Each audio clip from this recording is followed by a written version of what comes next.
know that they're involved in a secret financial manipulation and that they want it kept secret. And so I'm prepared to trade, Mr. Naftari, my silence in exchange for Wintercam. But you have Wintercam.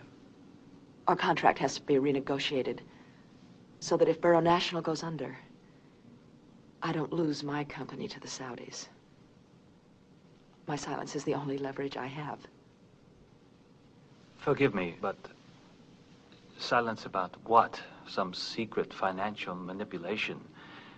You expect them to believe me if I use those words? Water.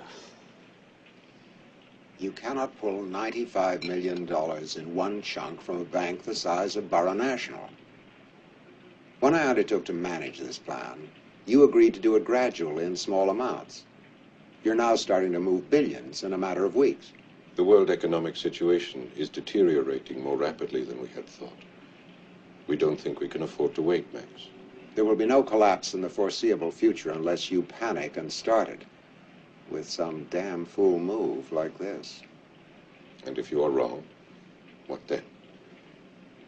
We wake up one morning, our oil is gone. We find that we have sold all we have in exchange for paper money that is worthless. When the Arabs learn that word of what they've been doing is out, they may panic. Move a big chunk of funds too fast or the wrong way. Really destabilize the monetary markets. Then the dollar will collapse. Whereupon there'll be a lot of jawboning by the president, and that won't work. Then they'll go to selling gold, and that won't work either. Then they'll have to go to capital controls, freeze foreign assets, stop any money from going in or out, and that will be the end of all the markets. That'll really be the finish. Then you'll see a worldwide depression that'll make the 1930s look like a kindergarten. In 2 months, you'll have bread lines in Detroit, riots in Pittsburgh. In 6 months, you'll see grass right over Rodeo Drive, and Michigan Boulevard, and Fifth Avenue, and I won't have done it, Hub. You will. All because you tried to stop a movement that couldn't be stopped anyway. Listen to me, Hub.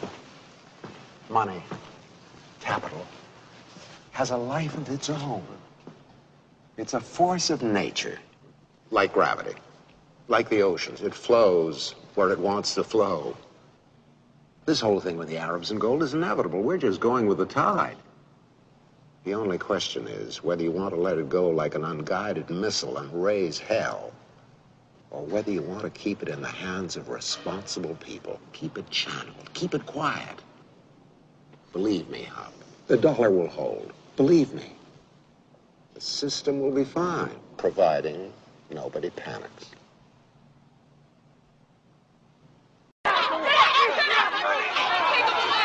It began 8 days ago when a group of Arab investors withdrew billions of dollars from U.S. banks. That, in turn, started a chain reaction on the world money markets.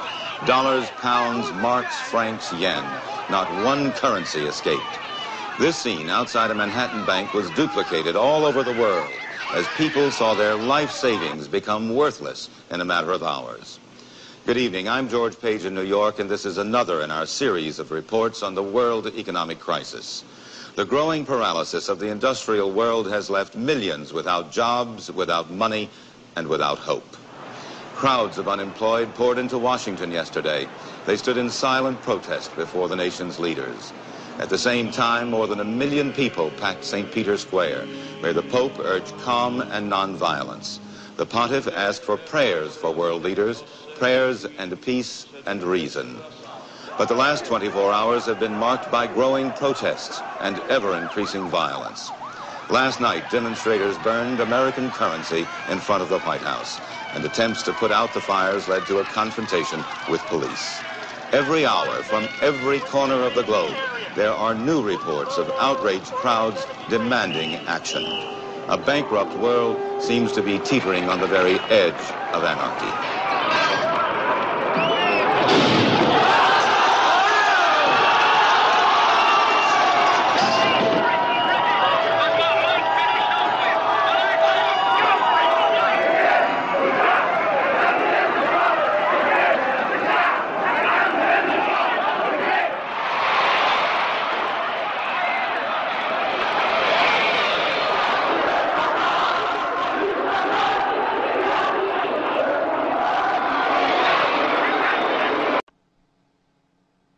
And now for continued coverage from around the world. A statement was issued from the OPEC meeting today that the leading oil-producing nations would resume oil exports as soon as the international monetary markets have stabilized. The panic has spread across political and philosophical boundaries.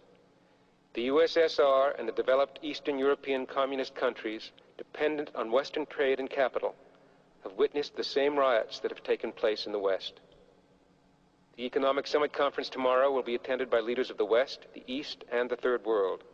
Said one, there is a need for a unity of purpose and resolve unequaled since the end of World War II. At this time of crisis, there has been a turning to the past as well as the future. Words spoken by President Franklin D. Roosevelt in the depths of the Depression were quoted in the Senate today. This is preeminently the time to speak the truth, frankly and boldly.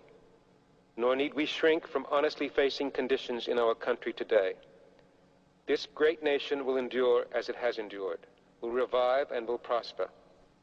We face our common difficulties. They concern, thank God, only material things. Each age is a dream that is dying, or one that is coming to birth.